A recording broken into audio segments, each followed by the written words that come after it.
Hi everyone. This past semester I've had the privilege of completing my service learning and junior achievement at St. Luke's Lutheran School in Oviedo. St. Luke's was established in 1947 as a one-room schoolhouse with 12 students.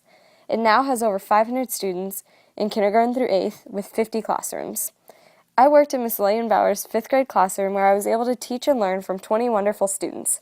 The students in 5th grade switched teachers for English, so I got to interact with another 5th grade teacher as well. Her name was Mrs. Tenney. I'm very excited to share my experiences with you all. Mrs. Leyenbauer has been at St. Luke's for about 10 years. She has taught both 4th and 5th grade here. She has had the same students for 2 years since they looped up with her this year. She has a degree in elementary education. She does not speak any other languages, but when the students come back from Spanish class, she always attempts to learn from them. As for the students, I could not have been any luckier. They were always eager to learn. They were 10 and 11 years old. One student in the other 5th grade class was from Japan, and I had the opportunity to interact with him. He moved from Japan a few months ago, so definitely needed special accommodations, but was adjusting very well. There was one ADD student in the class, but Mrs. Leyenbauer would address him personally by whispering in his ear while the rest of the class was occupied to correct his misbehaviors.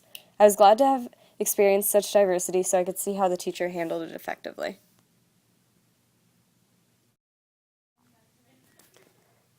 My first experience at St. Luke's were teaching the 5JA lessons for 5th grade.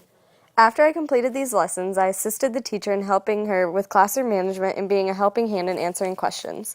One day in English class, the students composed a rap. You'll see an example of Mrs. Tenney rapping, then a rap created by the students. The students really enjoyed this activity. Do we have to do it? Are you going to do yours? Yeah, we are. Of course. Okay, here we go. My name is Mrs. Tenney and I teach 5A. I love dark chocolate and shopping. Hey! That's the part you're going to help me with, so let's say that part together. Ready? My name is Mrs. Tenney and I teach 5A. I love dark chocolate and shopping. Hey! Hey! Now I'll tell you what to say. Going to work each day, I drive my blue car. It is a good thing that I don't live far. My name is Mrs. Tenney and I teach 5A. I love dark chocolate and shopping. Yay! I love to teach English and helping kids to write. Narratives, essays, and research are out of sight. My name is Mrs. Tenney and I teach 5A. I love dark chocolate and shopping. Hey! My class is crazy. They love to play games. They scream and argue and are a little hard to train. My name is Mrs. Tenney and I teach 5A. I love dark chocolate and shopping.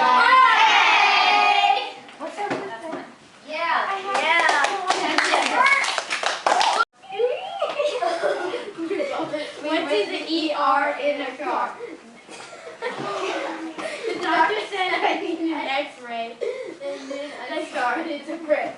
He said we broke our wrist. It was really twisted. My mom was sad, but my dad was mad. I had to pay the bill. I need to take a pill, said the doctor's so-called Phil. When my mom said bye, I really wanted to cry. Well, you're cool. Yeah. The classroom rules were established to create an accepting environment to promote learning and personal growth, according to Ms. Leyenbauer. The teacher enforced them by listing the consequences next to them. I never actually witnessed the teacher having to utilize the consequences, since they always seemed to be pretty well behaved. The classroom was arranged in rows based upon alphabetical order. There was a counter in the back with plastic drawers and all their art supplies in it. Against the other side was a wall full of windows. Against these windows were about 5 computers that were used to take accelerated reader tests, to do research, and to type up papers. The room was a very open arrangement. When you first walked in, you could see everything in it. The teacher allowed students to remain in this alphabetical order because they enjoyed it and behaved very well. If I were to organize the classroom, I would have created more organization. Supplies seemed to always be out of their place, and there weren't very many classroom decorations or posters.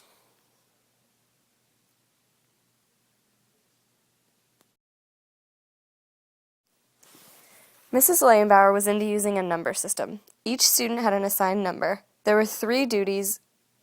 They included line leader, paper passer, and door holder. Each week, the duties switched numbers.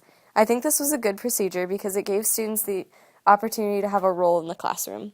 It also promoted responsibility since they were accountable for the different duties. Mrs. Leyenbauer was effective in transitions due to her organized schedule.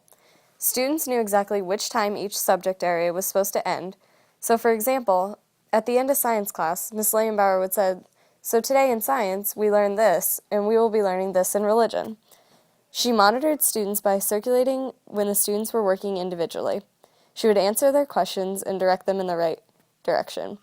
She also monitored their progress by checking their homework and giving them the opportunity to correct it if necessary. She would bring closure to the lessons by asking what students had learned and asking review questions, and then segue into the next subject. 2 potential problems that I witnessed in the class is that the teacher got frustrated easily with students and sometimes ignored behaviors. Another problem I saw was the teacher didn't let students be very creative. She played by the rules and stuck to the book. Luckily, they were able to express their creativity in Mrs. Tenney's class.